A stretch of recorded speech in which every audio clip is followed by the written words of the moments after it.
지금 당신의 마음에 단비가 내립니다. 나의 운명이 바뀌는 시간. 안녕하세요. 관계 단비입니다. 여러분, 기적은 절대 멀리 있지 않습니다.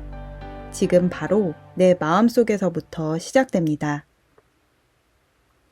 여러분은 상대가 이렇게 바뀌면 정말 좋겠다는 생각 많이 하십니까? 저는 어릴 때부터 그런 생각을 굉장히 많이 했습니다. 아빠가 술을 끊었으면 좋겠다. 엄마가 잔소리를 그만했으면 좋겠다. 저 친구도 나를 좋아했으면 좋겠다. 저 사람은 내 앞에서 사라졌으면 좋겠다. 상대가 내 생각대로 바뀌면 나도 상대와 잘 지낼 수 있을 것만 같은데 현실에서는 내가 가진 노력을 해도 상대가 바뀌기는커녕 더 나빠지기만 합니다. 그런 속에서 제가 선택할 수밖에 없었던 방법은 불편한 사람들과는 최대한 관계를 멀리하고 끊는 것이었습니다. 그래서 성인이 되어서는 곁에 남아있는 친구들이 거의 없었습니다. 또 가족과는 관계를 끊을 수 없기에 최대한 마주치지 않고 무관심하게 지냈던 것 같습니다. 현실의 관계가 엉망이었던 만큼 저는 미래에 결혼할 남자에 대한 꿈을 키워갔습니다. 나와 결혼할 남자의 조건은 나를 무조건적으로 사랑하는 사람이었습니다. 모든 것을 나에게 맞춰주고 이해해줄 수 있는 사람을 원하면서도 경제적 능력도 있어야 하고 지식이 많아서 배울 점도 있어야 했습니다. 감사하게도 저는 제 이상형과 거의 흡사한 남자를 만나서 결혼을 하였습니다. 그런데 이상했습니다. 결혼을 하고 나서도 저는 여전히 상대에게 또 바라는 점이 생기고 상대가 이렇게 바뀌었으면 좋겠다는 생각이 들어오는 것입니다. 결혼 전에는 말이 없고 내 말을 잘 들어주는 남편이 좋았는데 결혼 후에는 말을 안 하는 남편의 속을 알 수가 없어서 답답하다는 생각이 들었습니다. 그래서 저는 남편에게 자신의 속마음을 솔직하게 이야기해달라고 몇 번을 부탁했지만 남편은 알겠다고 하면서도 막상 진지한 이야기를 나눌 때면 진짜 속마음을 이야기하지 않고 빙빙 돌려서 말을 하였습니다. 그러다가 제가 어느 날 남편을 축복기도 하던 중에 하나님께서 남편이 왜 속마음을 이야기하지 않는지에 대해 알려주셨습니다. 남편에게는 사람에 대한 상처가 있었습니다. 남편이 얼핏 이야기를 해주긴 했었지만 저는 그 상처가 그렇게 깊고 큰지 몰랐습니다. 그런데 기도 중에 하나님께서 남편의 어린 시절에 받았던 감정을 느끼게 해주셨습니다. 저희 남편은 어려서 골목대장을 할 만큼 아주 밝고 명랑하고 도전적인 아이였다고 합니다. 그런데 집에서만은 아니었습니다. 자신이 하고 싶은 말을 하면 가족 중 누군가가 그 말을 계속해서 차단하고 소위 말해 길을 죽여놓는 것입니다. 저는 남편의 어린 영혼이 사람으로 인해 상처로 물들어가는 것을 느꼈습니다. 점점 말을 잃어가고 사람에게 마음을 닫아야만 하는 어린 소년의 마음이 전해져서 많이 울었습니다. 그런데 하나님께서는 우리 남편을 너무나 사랑하셔서 아버지 목사님의 간절한 기도 안에서 성장했습니다. 또한 하나님께서는 이제 아내인 저를 통해서도 남편에게 잃어버린 사랑을 넘치도록 부어주시기 원하신다고 하셨습니다. 저는 그때부터 남편에 대한 생각이 바뀌었습니다. 말을 안 하는 남편에게 말을 하라고 독촉하지 않았습니다. 그냥 남편이 말을 할 때까지 기다려 주었고 말을 하기 싫어하면 2번 이상 묻지 않았습니다. 대신 남편에겐 뜬금없겠지만 내가 언제나 당신을 사랑하고 응원한다는 식의 말들을 많이 하였습니다. 그러면서 남편이 조금씩 바뀌어 갔습니다. 자신의 속마음을 이야기하기 시작하는 것입니다. 하나님은 또한 저에게 새로운 능력을 주셨습니다. 저는 사실 단도직입적으로 이야기하지 않으면 상대방의 마음을 잘 읽지 못했습니다. 그런데 이제는 남편의 눈빛만 봐도 무엇을 원하는지 알게 되는 것입니다. 물론 완벽히 안다고는 할 수 없지만 남편의 겉으로 보여지는 말과 행동 속에서 그 사람의 속마음을 알 수 있게 되니 우리 부부의 관계가 점점 더 좋아지는 것을 느낍니다. 사람을 바꿀 수 있는 유일한 방법은 오직 사랑입니다. 내가 상대를 바꾸려고 하는 마음 속에는 사랑이 없습니다. 오직 자기 중심적인 사랑, 깨어진 사랑, 더 정확히 말씀드리자면 마귀가 사람에게 넣어준 그럴듯한 가짜 사랑입니다.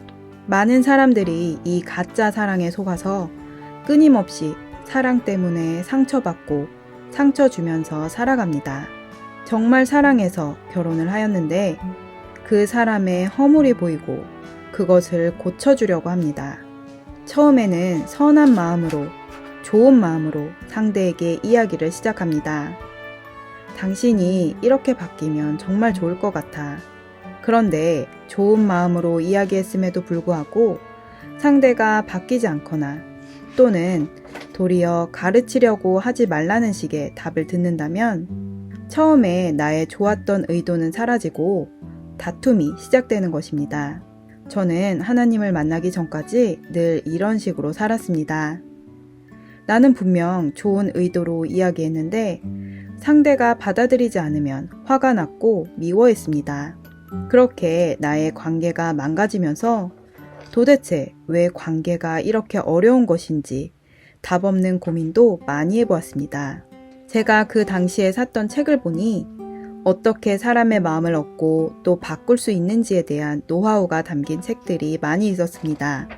그때 그 책들을 보면서 제 나름대로 적용을 해봤지만 결과적으로는 사람을 바꾸기는커녕 점점 관계의 종이 되어갔습니다. 그런데 제가 28살 때 사랑과 사람 치유센터에 와서 사랑의 하나님을 만나고 목사님을 통해 성경 말씀을 배우면서 영의 세계에 눈을 뜨게 되었고 관계에 대한 문제의 원인과 답을 모두 알게 되었습니다. 사실 관계는 너무나 단순한 문제였는데 그동안 저는 마귀가 주입시킨 가짜 사랑에 속아서 복잡하고 풀 수 없는 미로 속에서 헤매고 있었던 것입니다. 우리가 관계를 명확히 알고 상대를 내가 바라는 대로 바꾸기 위해서는 사람에 대해 먼저 알아야 합니다. 사람이 어디로부터 왔는지, 왜 사는지 명확히 알게 되면 관계의 문제는 자연히 풀리게 됩니다. 사람은 하나님께로부터 왔습니다. 이것은 영원전부터 영원토록 변하지 않는 진리입니다. 저는 이것을 몰라서 28년을 방황했습니다. 내가 전능하신 하나님께 지음받은 사람이라는 것만 알고 있었어도 그렇게 방황하며 살진 않았을 것입니다. 하나님이 태초에 사람을 지으셨습니다. 하나님은 사람 한 명을 만드시기 위해 천지 만물을 창조하셨습니다. 우리에게 꼭 필요한 빛, 물, 땅, 식물, 동물 등 모든 것들을 준비하셨습니다. 그 후 하나님의 형상과 모양을 꼭 빼어 닮은 사람을 만드셨습니다. 그의 이름이 여러분들이 잘 아시는 최초의 사람이자 남성인 아담입니다. 즉 최초의 사람은 남성 한 종류의 사람뿐이었습니다.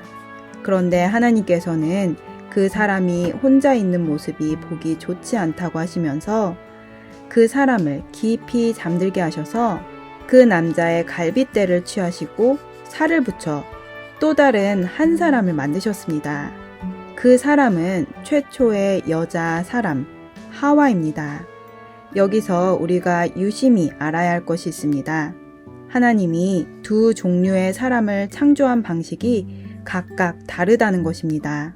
최초의 사람인 남자는 흙을 빚어서 그 속에 하나님의 생기를 불어넣으셔서 만드셨습니다. 그런데 여자는 그 남자의 속에 있는 신체 일부를 떼어내서 만드셨습니다. 이 창조 사실에서 우리는 굉장히 놀라운 영적인 비밀, 관계의 비밀을 알게 됩니다. 그것은 바로 남자와 여자는 보여지기엔 둘이지만 원래는 하나의 몸이라는 놀라운 사실입니다. 여러분은 이런 생각이나 느낌을 받아보신 적이 있으십니까?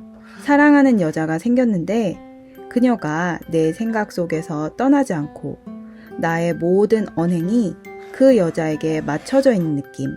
또 사랑하는 남자가 생겼는데 그 남자와 늘 24시간 함께 있고 싶고 아침에 눈을 떴을 때도 그 남자가 내 옆에 있었으면 좋겠다는 생각을 해보신 적 있습니까? 모든 사람이 사랑하는 사람을 만났을 때 이와 비슷한 생각과 느낌을 갖게 되는 이유는 우리가 하나님께 지음받은 사람이기 때문입니다. 여러분은 하나님의 성품, 성격에 대해 알고 계십니까? 하나님의 모든 성품은 사랑입니다. 우리는 사랑에 대해 충분히 듣고 알고 있다고 생각하지만 진짜 사랑에 대해 아는 사람은 이 세상에 많지 않습니다. 진짜 사랑은 영원한 사랑입니다. 변치 않는 사랑입니다. 일희일비하는 사랑이 아닙니다. 진짜 사랑은 모든 한계를 뛰어넘고 상대의 허물을 덮을 수 있는 사랑입니다. 하나님의 사랑만이 바뀌지 않는 상대를 보면서도 기쁨으로 인내하고 축복하고 더욱 사랑할 수 있습니다. 이런 사랑이 이 세상에 존재한다는 것도 믿기지 않을 수 있습니다. 저도 처음엔 믿기지 않았습니다. 28년을 살아오면서 내가 상대에게 상처 준 것도 있지만 내가 받은 상처가 너무나 커서 사랑을 원하면서도 사람에게 마음을 굳게 닫아 놓았습니다. 그저 누군가가 나도 어찌하지 못하는 내 마음의 문을 열어주기를 바랬습니다. 저는 남편과 사랑해서 결혼을 결심했음에도 불구하고 내 마음의 문을 100% 열지는 못했습니다. 상대가 혹여나 내 마음에 상처를 줄까봐 두려웠기 때문입니다. 그런데 이렇게 닫혀있던 마음의 문을 활짝 열어주신 분이 바로 하나님이십니다. 제가 사랑과 사람 치유센터에서 처음으로 하나님을 만났을 때 그분은 사랑으로 저를 만나주셨습니다. 내가 너의 영원한 아버지다 라는 한마디 속에 그분의 모든 사랑이 담겨 있었습니다. 28년 묵은 마음의 상처와 짐들이 다 녹아버리는 사랑의 힘이었습니다. 하나님의 사랑 외에는 사람의 마음의 상처와 짐들은 해결되지 않습니다. 우리 마음속의 상처와 짐들은 100% 관계에서 온다고 해도 과언이 아닙니다. 대부분의 불량 청소년들, 감옥에 있는 죄수들의 이야기를 들어보면 어릴 적 부모님에 대한 상처가 그 사람의 성품을 부정적으로 만들고 인생을 어두움으로 이끌었다는 것을 알 수 있습니다. 사회에서 어떤 방법으로도 고쳐지지 않았던 청소년들, 극악무도한 범죄를 저지른 사람들에게도 하나님의 사랑이 들어가면 놀랍게 변화되는 것을 볼 수 있습니다. 사람에게 필요한 것은 오직 사랑입니다. 사랑만이 사람을 살리는 생명수이고 특효약입니다. 저는 며칠 전 이웃에게 한 통의 전화를 받았습니다. 멀리 시골에서 혼자 사시는 시어머니가 올라오셨는데 자꾸 이상한 이야기를 하신다는 것입니다. 그 이웃은 크리스찬 가정인데 시어머니는 조상신을 섬기는 분이라고 합니다. 시어머니께서는 조상님이 먹으라는 음식만 드시고 며느리가 해주는 음식은 일절 손에 대지 않으셨고 자꾸 조상님 이야기를 하시면서 너희 집에도 6마리 귀신이 있다고 하셨다는 겁니다. 아들은 엄마 이 세상에 귀신이 어딨어? 이상한 소리 좀 하지마 하며 어머니를 다그쳤다고 합니다. 며느리는 크리스찬들의 간증을 TV로 보여드렸는데 어머니께서 하시는 말씀이 나는 하나님보다 더 큰 신을 모시고 있기 때문에 저런 거짓 이야기에 속지 않는다고 하셨답니다. 이웃은 혹시 치매가 아니신가까지 생각하고 있었습니다. 그러나 저는 그것은 치매가 아니라 귀신이 그분을 붙잡고 있는 것이기 때문에 그분께 도움이 될 만한 간증을 보내드렸습니다.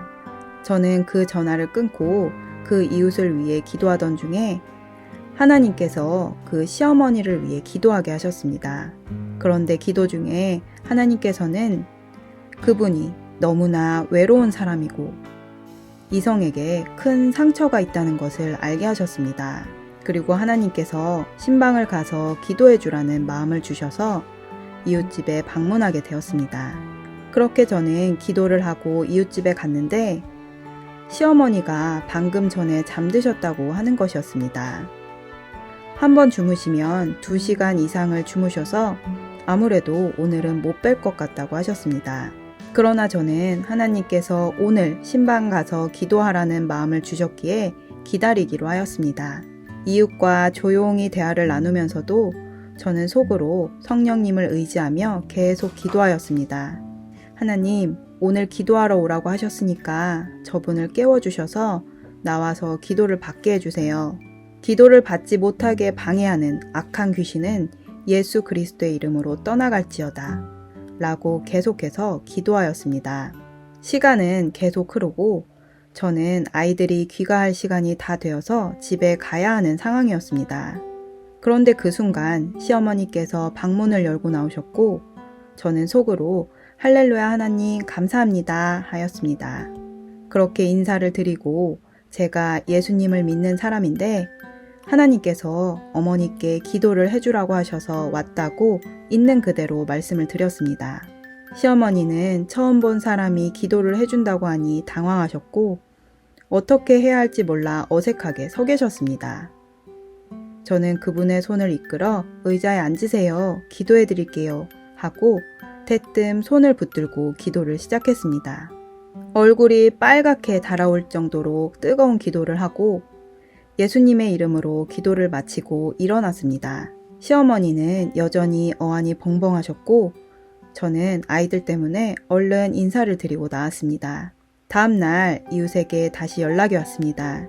기도를 받으신 후 어머니는 더 이상 조상 귀신에 대한 이야기를 하지 않으셨고 아들에게도 어떤 분이 나를 위해 기도해 주었다며 자랑을 하시고 며느리에게는 그 이웃에게 앞으로 잘 하라며 신신당부를 하고 댁으로 돌아가셨다는 것입니다. 저는 그 후 그 시어머니께 직접 전화를 드렸는데 말씀하시기를 세상에 앞에서는 웃고 뒤에서는 다른 말을 하는 거짓말쟁이들이 많은데 애기 엄마한테는 거짓이 없어요. 세상에서 그런 사람 만나기 힘든데 정말 감사합니다 하시면서 우리 며느리랑 앞으로도 서로 잘 지내셨으면 좋겠다라고 하시는 것입니다. 하나님이 그 어머님을 위해 기도할 때 알려주신 대로 사람으로부터 상처를 많이 받으셨음을 알게 되었습니다. 결국 조상신을 섬기는 사람이든 예수님을 믿는 사람이든 나를 믿는 무신론자이든지 사람이라는 존재에게 필요한 것은 오직 사랑, 그것 하나뿐임을 다시 한번 깨닫게 되었습니다. 2023년 개묘년 새해가 밝으면서 모든 사람들은 새로운 희망을 품고 서로에게 복을 빌어주며 덕담을 주고받았습니다. 모든 사람들이 원하는 것은 행복입니다. 그 행복은 건강한 몸으로 가까운 사람과 함께 사랑을 나누는 것입니다. 이 행복을 매년 꿈만 꾸고 계시진 않습니까? 혹은 상처를 애써 감추며 덮으며 이 정도면 행복하다고 스스로를 위로하며 살고 계시진 않습니까? 여러분, 이 행복을 실제로 얻을 수 있습니다. 상대를 바꾸려 하지 않고 나를 바꾸면 얻을 수 있습니다. 나를 어렵게 바꾸는 것이 아닙니다. 단지 하나님의 사랑을 받음으로 바꿀 수 있습니다. 저희 사랑과 사람 치유센터에서는 마귀가 준 가짜 사랑을 내 마음속에서 쫓아내고 하나님이 주셨던 진짜 사랑을 회복하는 길을 열어드립니다. 저도 28년간 속아온 가짜 사랑을 쫓아내고 하나님의 사랑으로 거듭나 기도와 말씀 안에서 성장해가면서 이 세상에서 만질 수도 없었던 진짜 행복을 누리며 살아가고 있습니다. 만약 제가 하나님의 사랑을 모르고 결혼했더라면 나를 바꾸지 못하고 남편에게 실망하고 다투며 살았을 것입니다. 세상 사람들이 말하는 상처 가득한 사랑에 속지 마세요. 그것은 사랑이 아닙니다. 진짜 사랑이 있습니다. 예수 그리스도께서 그 사랑을 당신에게 주기 위해서 십자가에 못 박히셨습니다. 그분이 흘리신 용서의 피, 사랑의 피를 믿음으로 내 영혼에 예수님의 피가 수혈될 때 기적이 일어납니다. 예수님의 능력이 내 안에 임하고 나를 바라보고 나를 바꿀 때에 내 힘으로는 바꿀 수 없었던 상대가 변화됩니다. 이 영상을 통해 지금 이 시간부터 예수님을 바라보고 나를 바라보는 사랑의 능력을 받으시기를 축복합니다. 마음에 감동이 오시는 분들은 영상 끝 이메일로 연락 주시길 바랍니다. 오늘 영상은 여기까지입니다. 끝까지 시청해주신 여러분 감사드립니다. 영상이 도움되셨다면 구독, 좋아요, 알림 설정을 부탁드립니다. 누구나 아름답습니다. 누구나 희망이 있습니다. 이상 메마른 관계 담비 같은 소식을 전하는 관계의 담비였습니다. 그럼 오늘도 행복한 하루 되세요. 감사합니다.